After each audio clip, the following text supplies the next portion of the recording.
بسم اللہ الرحمن الرحیم۔ ایپیسوڈ 11۔ کتاب کا نام اندھیری مسافتیں، مصنف اسلم راہی MA۔ بیت المقدس یعنی یروشلم کو فتح کرنے اور وہاں قیام کے دوران خسرو پرویز نے 3 اہم اقدامات کیے تھے۔ پہلا یہ کہ اس نے اپنے آبا و اجداد کے نقش قدم پر چلتے ہوئے ایک خاصا بڑا لشکر دے کر اپنے سپہ سالار شہر براز کو مصر پر حملہ آور ہونے کے لیے روانہ کر دیا تھا۔ شہر براز ارض شام اور مصر کے درمیانی صحرا کو عبور کرنے کے بعد وادی نیل کے مشہور شہر سکندریہ جا پہنچا اور اسے مسخر کرنے میں کامیاب ہو گیا۔ اس فتح کا اس وقت کی دنیا پر عجیب و غریب اثر ہوا تھا، کیونکہ صدیوں پہلے مصر کا تمام علاقہ ایرانیوں کے تسلط سے آزاد ہو چکا تھا، اور ساسانی بادشاہ کی انتہائی تمنا تھی کہ ساسانی سلطنت ان کے آبا و اجداد کے دور تک کی حدود تک پھیل جائے۔ آخر خسرو پرویز کے دور میں ایرانیوں کی سلطنت پھر انہی حدود کو جا پہنچی جو کہ 9 صدیوں پہلے تھی، جب مصر ایران کے تحت ہوا کرتا تھا۔ اس کامیاب مہم سے یقیناً ایرانی حکومت کے جاہ و جلال میں اضافہ ہوا اور خسرو پرویز کی حکومت اپنے عروج پر پہنچ گئی تھی۔ دوسرا قدم خسرو پرویز نے یہ اٹھایا کہ ایک لشکر اپنے دوسرے سالار شاہین کو دے کر اناطولیہ کے میدانوں کی طرف روانہ کر دیا تاکہ ہرکیولیس کا تعاقب کرے اور اسے شکست دے کر ایشیا سے نکل کر یورپ کی طرف جانے پر مجبور کر دے۔ تیسرا قدم خسرو پرویز نے یہ اٹھایا کہ وہ بیت المقدس سے نکل کر لشکر کے ایک حصے کے ساتھ اپنے مرکزی شہر مدائن کی طرف چلا گیا تھا۔ خسرو پرویز نے جو چوتھا قدم اٹھایا وہ ہندوستان پر لشکر کشی کا تھا۔ وہ اس طرح کہ ایران کی مشرقی سرحد پر قشتانیوں کے حکمران نے جو چتالی قبیلے سے تعلق رکھتا تھا حملہ کیا، لیکن آرمینیا کے سپہ سالار نے ان کی سرکوبی کی، ان کی الغار کو روک دیا اور اس ٹکراؤ میں چتالیوں کا حکمران مارا گیا۔ اس کے بعد خسرو پرویز نے ہندوستان کے شمال مغربی علاقے پر حملہ کر دیا اور اسے زیر نگین کر لیا، جس کا ثبوت خسرو پرویز کے بعد سکوں سے ملتا ہے جو اس علاقے میں پائے گئے ہیں۔ اپنے سپہ سالار شہر براز کو مصر اور شاہین کو اناطولیہ کے میدانوں کی طرف روانہ کرنے کے بعد خسرو پرویز نے جب اپنے مرکزی شہر مدائن کا رخ کیا تو اس نے 2 عجوبہ قسم کے کاموں کو اپنے انجام تک پہنچایا۔ ان میں سے پہلا عجوبہ جو اس کے ہاتھوں تکمیل کو پہنچا اسے حجاری طاق بوستان کہتے ہیں۔ خسرو پرویز طاقت اور قوت کے حاصل کرنے اور اپنی سلطنت کو عجیب و غریب وسعت دینے کے بعد چاہتا تھا کہ وہ بھی اپنے آبا و اجداد جیسی شان و شوکت حاصل کر لے اور انہی جیسے کارنامے سر انجام دے۔ اس سلسلے میں جو اس نے پہلا عظیم کام کیا اسے حجاری طاق بوستان کا نام دیا گیا۔ دراصل ایران کے پہلے بادشاہوں یعنی خسرو پرویز کے آبا و اجداد میں سے شاہپور نام کا ایک بادشاہ گزرا تھا، جس نے غار کے اندر اپنی سلطنت کے کارناموں کو پتھروں پر کندہ کروایا تھا۔ اس چیز کو دیکھتے ہوئے خسرو پرویز بھی چاہتا تھا کہ اس کی جنگوں کے حالات، اس کے شکار کے مناظر، شاہی کارناموں کے خد و خال چٹانوں میں محفوظ کر دیے جائیں۔ چنانچہ خسرو پرویز نے ایک وسیع غار چٹان کے اندر کھدوایا جس کا دہانہ محراب کی شکل کا تھا۔ محراب 2 ستونوں پر قائم تھی جن پر آرائشی کام کیا گیا تھا۔ اس چٹان پر خسرو پرویز نے جو کارنامے سر انجام دیے ان کی تفصیل جو کندہ کروائی گئی تھی کچھ اس طرح کی تھی کہ اس چٹانی محراب پر ایک درخت دکھایا گیا تھا جس کی لہراتی ہوئی شاخیں تناسب اور ترتیب کے ساتھ ستونوں کے گرد لپٹی ہوئی تھی۔ ان شاخوں میں خوبصورت پتے دکھائی دیتے تھے۔ غالباً وہ درخت زندگی کا نمونہ تھا جو بہت قدیم انسانوں میں مذکور رہا تھا۔ اس کے متعلق عقیدہ تھا کہ وہ تمام بیماریوں سے شفا دیتا ہے۔ دونوں ستونوں کے اوپر جس جگہ محراب کے پائے شروع ہوتے تھے شکندار فیتوں کے سرے بنائے گئے تھے جو کہ ساسانی بادشاہوں کے لباس کا جزو ہوا کرتے تھے۔ محراب کے نصف دائرے کے اوپر دونوں طرف کونوں میں 2 فرشتوں کی شکلیں بنائی گئی تھیں جن کی وضع اور لباس میں بالکل ایرانی طرز نمایاں تھی۔ دونوں کے ہاتھوں میں فتح مندی کے تاج تھے۔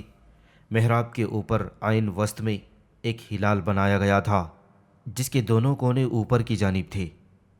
مربع غار کی پچھلی دیوار پر 2 بڑی ابھرواں تصویریں اوپر نیچے 2 منزلوں میں بنائی گئی تھیں۔ نیچے کی منزل میں دونوں طرف 2 ستون پتھر سے تراش کر نکالے گئے تھے۔ ایسا معلوم ہوتا تھا گویا وہ نیچے کی منزل کی چھت کو اٹھائے ہوئے ہوں۔ اوپر کی تصویر میں منصب شاہی کا منظر دکھایا گیا تھا۔ بادشاہ درمیان میں کھڑا تھا اور اس کے بائیں ہاتھ پر آہور فردہ، جس نے بادشاہ کی طرف تاج بڑھا رکھا تھا، اور بادشاہ اسے داہنے ہاتھ میں لے رہا تھا۔ دراصل آہور فردہ یعنی آہور مزدا کو ایرانی خدا تسلیم کرتے تھے۔ دوسری طرف یونانی دیوی اناہیدا تھی جو خسرو پرویز کو ایک تاج دے رہی تھی۔ بادشاہ کا لباس ایک آستین دار قبا پر مشتمل تھا اور ایک بڑی شلوار تھی جس میں شکن پڑے ہوئے تھے، دونوں جواہرات سے مرصع تھے۔ بادشاہ نے گلے میں موتیوں کے ہار ڈالے ہوئے تھے۔ آہور فردہ نے ایک لمبی قبا پہن رکھی تھی، لیکن اس کے اوپر ایک فراخ جبہ بھی تھا جس کے کناروں پر موتی جڑے ہوئے تھے، اور پاؤں میں موزے تھے جن کے سرے شلوار کے نیچے چھپے ہوئے تھے۔ اس کی لمبی اور نوکدار داڑھی اور اس کے فیتے دار تاج میں قدیمانہ وضع پائی جاتی تھی۔ اس کے علاوہ اس تصویر میں ایک عورت بھی دکھائی گئی جو بادشاہ کے دائیں طرف تھی۔ یہ پانی کی دیوی اناہیدا تھی۔ اس نے یونانی وضع کی قبا پہن رکھی تھی۔ اس کے اوپر ایک جبہ تھا جس پر ستاروں کے نشان بنے ہوئے تھے، اور اس کا تاج آہور فردہ کے تاج کے مشابہ تھا، جس کے نیچے سے اس کے بالوں کی 4 لٹیں اس کے سینے اور کندھوں پر لٹک رہی تھیں۔ غار کی پچھلی دیوار کے نچلے حصے میں ایک ابھرواں تصویر بنی ہوئی تھی جو اس وقت شکستہ حالت میں ہے۔ اس میں خسرو کو ہتھیار سجے گھوڑے پر سوار دکھایا گیا تھا۔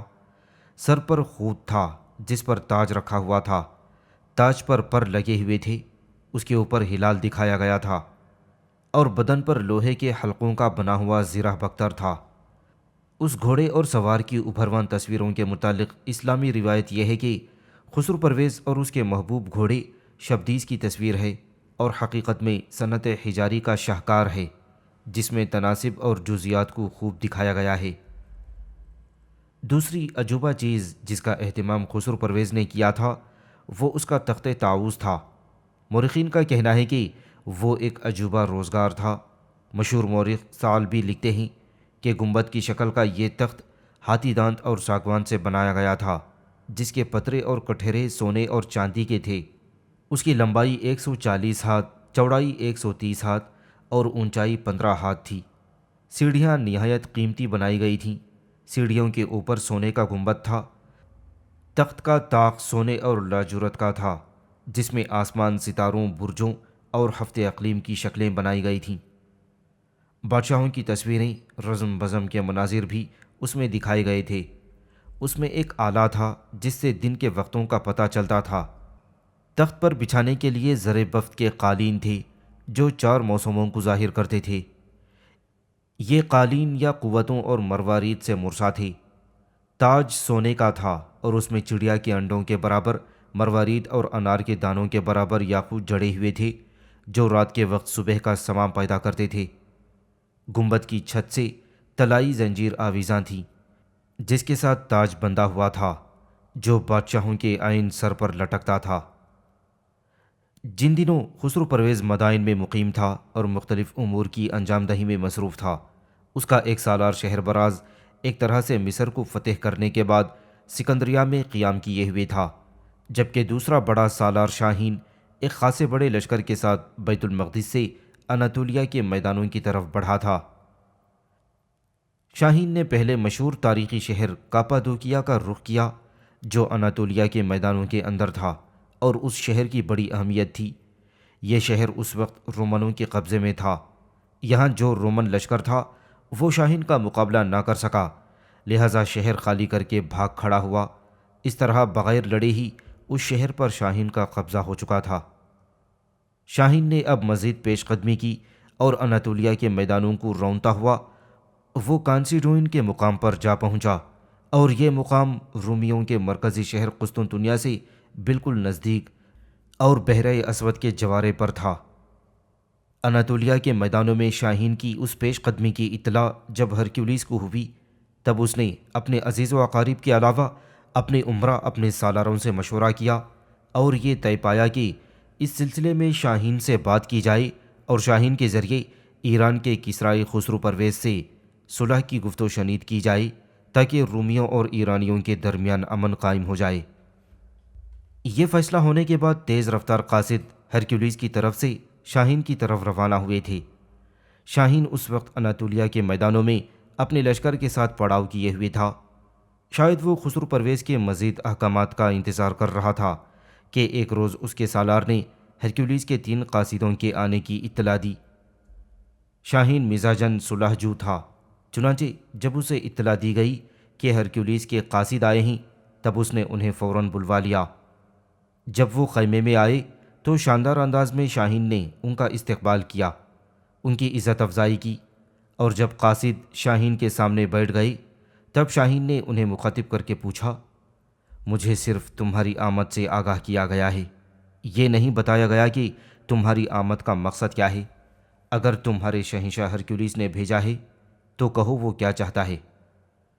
اس پر ان تینوں میں سے ایک شاہین کو مخاطب کر کے کہنے لگا، ہم جانتے ہیں کہ آپ ایران کے شہنشاہ خسرو پرویز کے نہ صرف یہ کہ اچھے سالاروں میں سے ہیں بلکہ اس کے لشکریوں کے سپہ سالار بھی ہیں۔ اسی بنا پر ہمارے شہنشاہ ہرکیولیس نے آپ کے ساتھ گفت و شنید کرنے کا ارادہ کیا ہے۔ ہم اپنے شہنشاہ کا کوئی لمبا چوڑا یا بڑا پیغام لے کر نہیں آئے، اس کا آپ کے نام صرف یہی پیغام ہے کہ ایرانیوں اور رومنوں کے درمیان صلح ہو جانی چاہیے۔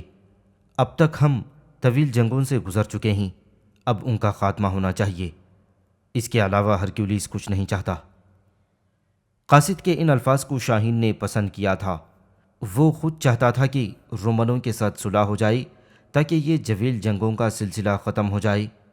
ایک طرح سے شاہین رومیوں کے شہنشاہ ہرکیولیس کا ہم خیال تھا۔ چنانچہ جب رومن قاصدوں نے ہرکیولیس کا پیغام اس کے سامنے پیش کیا تب ان کی ہر بات شاہین نے غور سے سنی۔ جب قاصد خاموش ہوا تب ان تینوں کو مخاطب کر کے وہ کہنے لگا، ہرکیولیس کے محترم سفیروں، میں تمہاری عزت، تمہارا احترام کرتا ہوں۔ میں خود لگاتار جنگ نہیں چاہتا۔ میں چاہتا ہوں ہم نے جو ایک دوسرے کے خلاف کر لیا ہے اسی پر اکتفا کر لینا چاہیے۔ آپ لوگ اپنے ذہن میں یہ بات بھی بٹھا رکھیں کہ میں لشکریوں کا سالار ہوں، حکمران نہیں۔ ہرکیولیس نے جو صلح کے لیے مجھے ذریعہ بنایا ہے تو اس کے لیے میں ہرکیولیس کا شکر گزار ہوں، لیکن میں آخری فیصلہ کرنے کا تو مجاز نہیں ہوں۔ بہرحال میں تمہارے سامنے اپنے ان خیالات کا اظہار کرتا ہوں کہ میں اس صلح کے حق میں ہوں۔ دونوں اقوام کے درمیان صلح ہو جانی چاہیے۔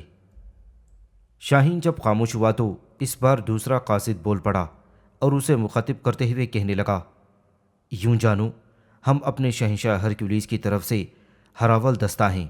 وہ آپ سے ملاقات کرنے کا بھی خواہش مند ہے اور چاہتا ہے کہ یہاں آ کر وہ تفصیل کے ساتھ آپ سے گفتگو کرے تاکہ دونوں اقوام کے درمیان صلح جوئی کا کوئی راستہ نکل سکے۔ شاہین نے اس پر بھی خوشی کا اظہار کیا۔ اس نے قاصدوں پر واضح کر دیا کہ اگر رومیوں کا شہنشاہ ہرکیولیس اناطولیہ کے میدانوں میں اس سے ملاقات کرنا چاہتا ہے تو یہ شاہین کی خوش قسمتی ہوگی اور شاہین شاندار انداز میں قیصر روم کا استقبال کرے گا۔ چنانچہ شاہین کے کہنے پر 2 روز ان کے قاصدوں نے اس کے پڑاؤ میں قیام کیا۔ اس کے بعد وہ واپس اپنے مرکزی شہر قسطنطنیہ چلے گئے تھے۔ قاصدوں کی جو گفتگو شاہین کے ساتھ ہوئی تھی وہ ہرکیولیس کے سامنے پیش کی گئی۔ ہرکیولیس اس صورتحال سے خوش ہوا، چنانچہ اپنے کچھ امراء اور سالاروں کے ساتھ وہ قسطنطنیہ سے نکلا اور اناطولیہ کے میدانوں میں داخل ہو گیا۔ ہرکیولیس جب شاہین کے پڑاؤ میں داخل ہوا تو شاہین نے شاندار انداز میں اس کا استقبال کیا، اس کی رہنمائی کرتے ہوئے اور اسے بہترین عزت دیتے ہوئے اپنے خیمے میں لے گیا۔ اس موقع پر جہاں ہرکیولیس کے ساتھ اس کے کچھ امراء اور سالار تھے وہاں شاہین کے ساتھ بھی اس کے دوسرے سالار جمع ہو چکے تھے۔ کچھ دیر تک قیصر روم ہرکیولیس اور شاہین کے درمیان گفتگو ہوتی رہی اور اس گفتگو کا لب لباب یہ نکلا کہ ایرانیوں اور رومیوں کے درمیان صلح ہو جانی چاہیے۔ ساتھ ہی یہ بھی تجویز پیش کی گئی کہ کچھ ایرانی رہنماؤں کے ساتھ ہرکیولیس کے ایک سفیر کو مدائن میں خسرو پرویز کی طرف روانہ کیا جائے اور اسے صورتحال سے آگاہ کیا جائے اور سفیر اسے یہ تجویز پیش کرے کہ اب تک جو کچھ ہوا اسے فراموش کر کے ایرانیوں اور رومیوں کے درمیان صلح ہو جانی چاہیے۔ چنانچہ یہ فیصلہ ہونے کے بعد ہرکیولیس واپس قسطنطنیہ چلا گیا، اور جو رہبر اور رہنما شاہین نے مہیا کیے تھے ان کے ساتھ ہرکیولیس کا ایک سفیر اناتولیہ کے میدانوں سے نکل کر مدائن کی طرف روانہ ہوا تھا۔ مورخین کے بقول ہرکیولیس کا سفیر مدائن میں خسرو پرویز کے سامنے پیش ہوا تو خسرو پرویز ان دنوں چونکہ اپنی فتوحات کے نشے میں سرشار تھا، اس نے سفیر کے ساتھ کسی مذاکرے کو درخور اعتنا نہ سمجھا، اور سفارتی آداب کو بالائے طاق رکھتے ہوئے اس نے رومن سفیر پر برہمی کا اظہار کرتے ہوئے اسے زندان میں ڈال دیا۔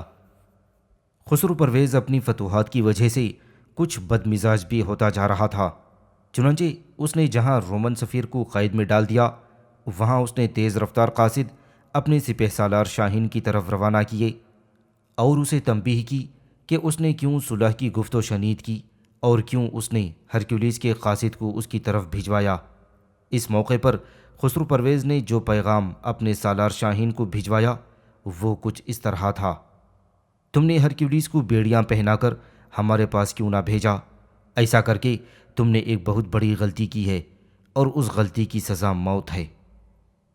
خسرو پرویز کے اس پیغام کو شاہین نے ناپسند کیا، لیکن وہ سالار تھا، پس خسرو پرویز کے اس نازیبا الفاظ کو برداشت کر گیا۔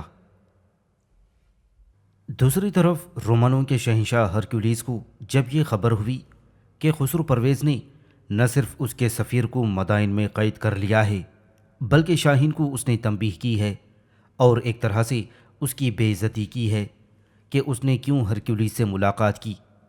اگر اس نے ملاقات کی تو ہرکیولیس کو گرفتار کر لینا چاہیے تھا اور اسے پابہ زنجیر کر کے مدائن میں خسرو پرویز کے پاس بھیج دینا چاہیے تھا۔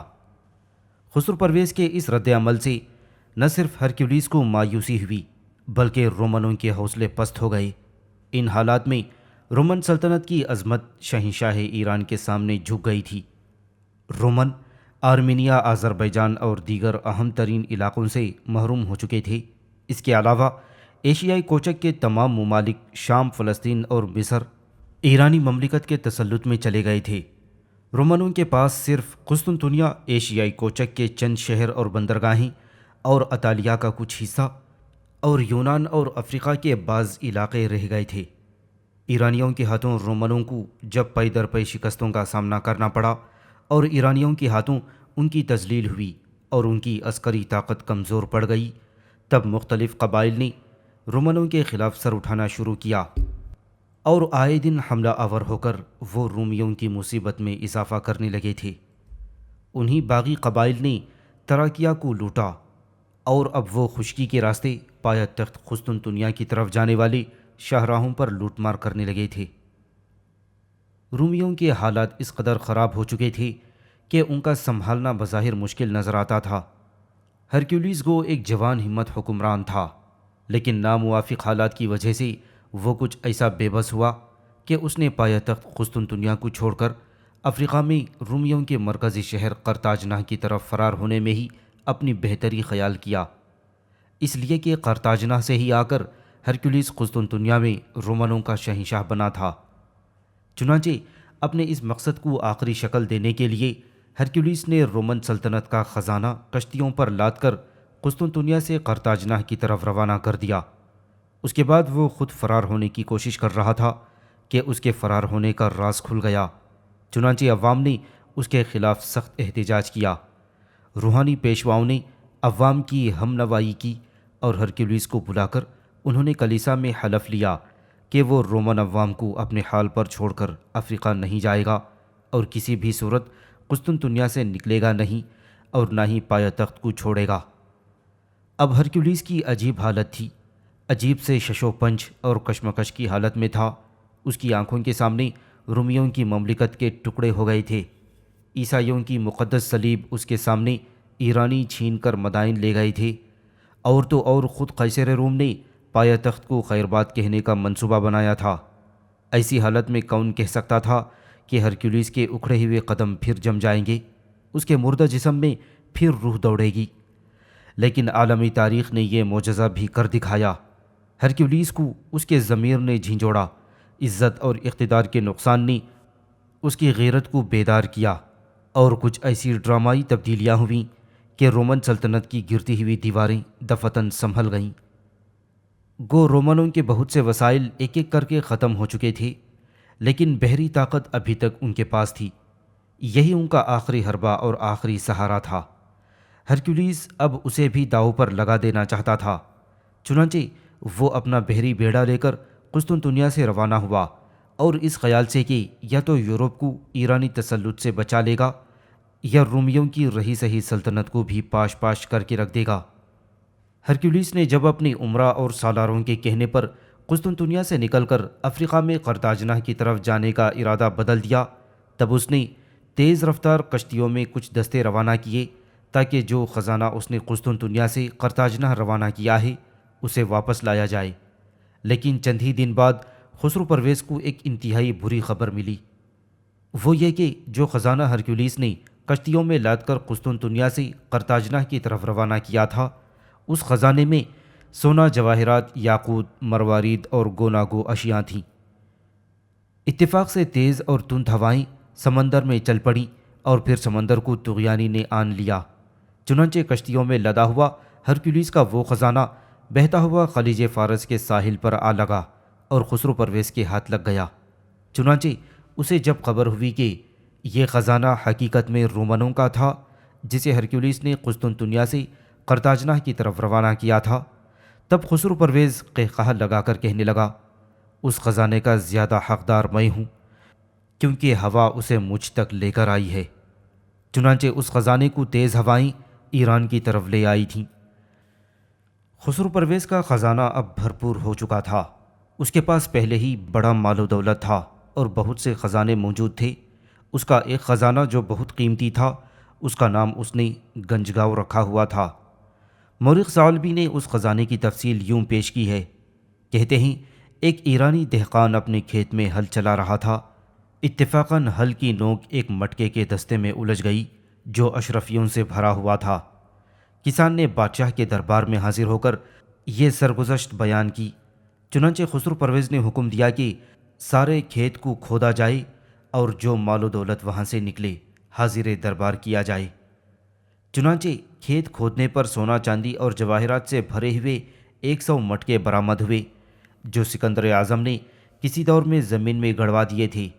ان پر سکندر کے نام کی مہر بھی لگی ہوئی تھی۔ یہ خزانہ پا کر خسرو پرویز بہت خوش ہوا اور اس نے ایک مٹکا کسان کو بطور انعام دیا۔ باقی سارے مٹکے اس نے اپنے خزانے میں داخل کر دیے تھے۔ چونکہ بیلوں کے جوتنے والے کسان کے ذریعے یہ خزانہ اسے حاصل ہوا تھا، چنانچہ اس کا نام اس نے گنجگاؤ رکھا۔ مورخین اس کے ایک اور خزانے کا بھی ذکر کرتے ہیں، کہتے ہیں خسرو پرویز ایک بڑا زور پسند انسان تھا۔ جہاں اپنے جاہ و جلال کو نمایاں کرنا مقصود ہوتا، وہاں بے دریغ دولت خرچ کرتا، جس کا نقش اس کے تمام ہمعصر بادشاہوں کے دل پر تھا۔ اس کے شاہی خزانوں کا اکثر ادیب اور شاعر ذکر کیا کرتے تھے۔ کہا جاتا ہے کہ سونار سونے سے سبزیوں کے نمونے تیار کرتے تھے، اور جب مہمان کھانے کے لیے دسترخوان پر بیٹھتے تو یہ سبزیاں بھی، جنہیں زرین طرح کہتے تھے، دسترخوان پر چن دی جاتی تھیں، اور جب مہمان رخصت ہوتے تو یہ سبزیاں بھی، جو سونے چاندی کی ہوتی تھیں، انہیں دے دی جاتی تھیں۔ مورخین نے خسرو کے نرنج زر کا بھی ذکر کیا ہے۔ نرنج زر کو زرشت فشار کا بھی نام دیا گیا ہے۔ یہ سونے کی نارنگی تھی جو ہاتھ کے دبانے سے دب جاتی تھی۔ اکثر خسرو پرویز یہ نارنگی اپنے ہاتھ میں رکھتا تھا، اور اس کی دستار کی یہ خصوصیت تھی کہ اگر اس پر دھبے پڑ جائیں تو دستار آگ میں ڈال دی جاتی تھی۔ آگ کی جلن سے دھبے تو دور ہو جاتے، لیکن دستار پر آگ کا کچھ اثر نہ ہوتا۔ بہرحال خسرو پرویز کے پاس پہلے ہی بہت سے خزانے تھے، اور جب سمندر میں تیز ہواؤں کے ساتھ بہتا ہوا ہرکیولیس کا خزانہ بھی اسے مل گیا، تب اس کے پاس مال و دولت میں بے پناہ اضافہ ہو چکا تھا۔